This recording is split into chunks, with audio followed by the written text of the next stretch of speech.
Magandang araw po sa inyong lahat, Sir Gavin. Pinabongga ang camp.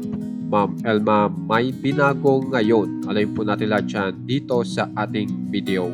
Bali ito pong si Sir Gavin ay talagang kinasiyahan po ng mga kasamahan.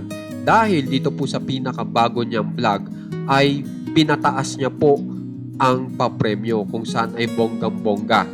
At ito nga po si Kelsey ay nanalo ng 10,000 pesos.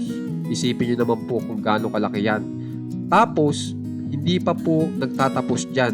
Nanalo pa ng 90,000 pesos ito pong mga kagrupo ni Sir Gavin na kung saan po ay talagang nag-enjoy po sa dulo ng vlog. Kaya naman po talagang kapansin-pansin na talagang bumobongga ang papremyo ni Sir Gavin ngayon. Samantala, dito naman po tayo kay Ma'am Elma na kapansin-pansin po na nagla-live yan, pero meron pong isang tanong na talagang nakapukaw ng kanyang paningin.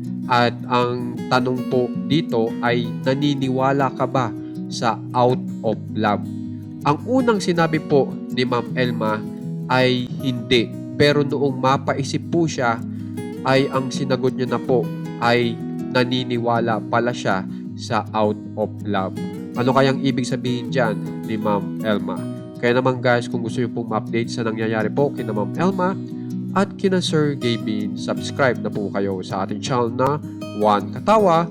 Maraming salamat po.